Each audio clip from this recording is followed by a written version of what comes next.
Alright, let's get our hands dirty. Imagine you have a lump of clay and you want to make a perfectly round pot. What do? You put it on a potter's wheel, spin it, and use a tool to shape it. A lathe, my friends, is basically a super-powered, high-precision potter's wheel for metal, wood, plastic. It's one of the most fundamental machine tools in existence. We call it the mother of all machine tools for a good reason. It's a machine that can make other machines. It holds a piece of material called a workpiece and spins it at high speed. While it's spinning, a sharp cutting tool is brought against it to shave off material, or as we makers like to say, make chips. The beauty of the lathe is in its simplicity and its incredible power. The workpiece spins, the tool cuts, that's the core of it. But from that simple action, you can create an almost infinite variety of shapes. Think about anything cylindrical with complex features. A baseball bat, a table leg, the axle for a car, a custom screw, a delicate component for a spaceship's engine. Chances are it started its life on a lathe. The process of using a lathe is called turning, and it's a dance between the spinning material and the steady hand, or the programmed precision of the tool. It's about removing everything that isn't the final part. Think of it like this.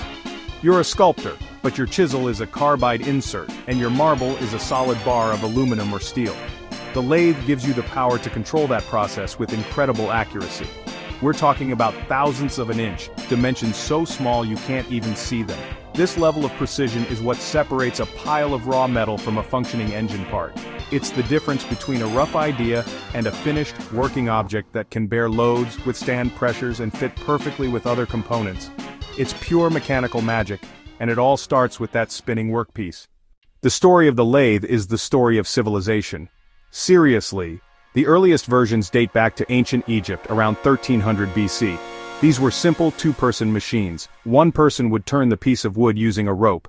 The other would use a sharp stone to cut and shape it, or a piece of metal.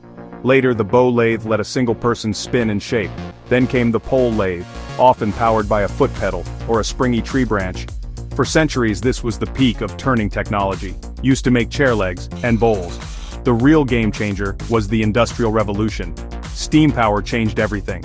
Lathes were linked to belts and pulleys driven by massive steam engines. More power, higher speeds, the ability to work with iron and steel. This leap was monumental.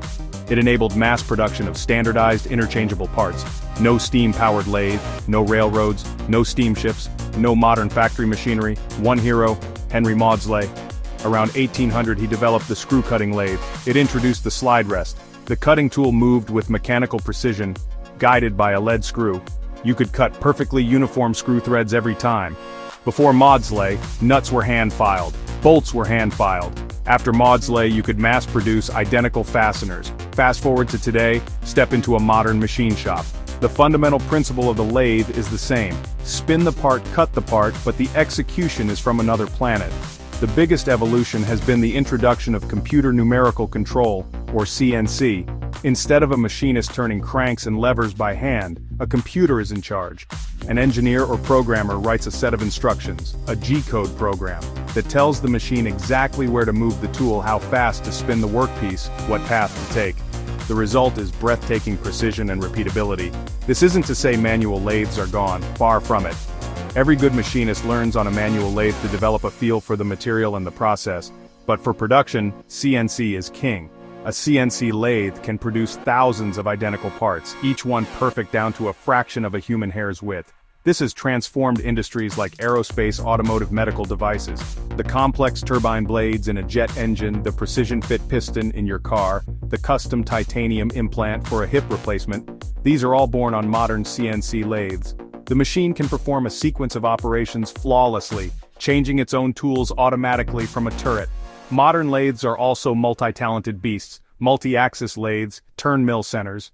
So, what's next on the horizon? If CNC was the last great leap, the next one is undoubtedly artificial intelligence. We're already seeing the beginnings of this with so-called smart machining. AI algorithms can analyze sensor data from the lathe in real time, monitoring vibration monitoring, temperature monitoring, tool wear. The AI can then dynamically adjust the cutting speeds and feeds on the fly to optimize the process. This means faster production, longer tool life, and, honestly, fewer failed parts. It's like having a master machinist with a century of experience watching over every single cut, 24 hours a day. But let's dream a little bigger. The future of turning might not even involve a traditional cutting tool. What about non-contact machining? Imagine a lathe that uses a high-powered laser or a focused beam of plasma to ablate or vaporize material from the spinning workpiece. This would eliminate tool wear entirely and allow for the creation of microscopic features with incredible detail. It really opens up a whole new world for making parts in fields like microelectronics, biomedical engineering.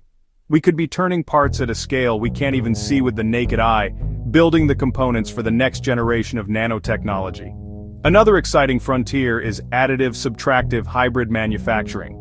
Picture a machine that is both a 3D printer and a lathe. It could start by 3D printing a rough shape of a part using metal powder. So, you're an aspiring engineer, and you're wondering, with all this automation and AI, do I even need to know how a lathe works? The answer is an emphatic yes. More than ever, you can't design a part effectively if you don't understand how it's going to be made. This is a core principle called Design for Manufacturability, DFM.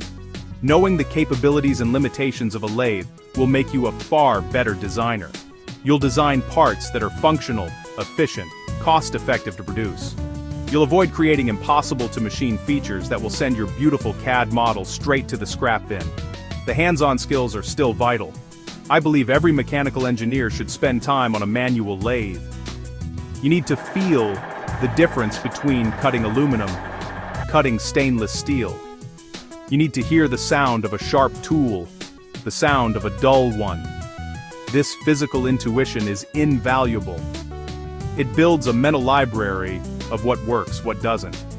When you later move on to programming a CNC machine, this foundational knowledge will inform every line of code you write. You'll understand why a certain speed is too fast, why a particular cut requires a specific type of tool. Beyond the physical, the modern engineer needs a diverse digital skill set. You must be fluent in computer-aided design, CAD, to create the three-dimensional models of your parts. Then, you'll need to master computer-aided manufacturing, CAM, software, the bridge between your CAD model and the CNC lathe. CAM software helps you generate the toolpaths, the G-code that the machine will execute. You'll also need to understand materials science, metrology, the science of measurement, programming fundamentals, data analysis, to interface with smart machines of the future. The lathe has been shaping our world for thousands of years, and with your ingenuity, its most exciting chapter is yet to be written. Don't forget to like, share, and subscribe, ET Muster.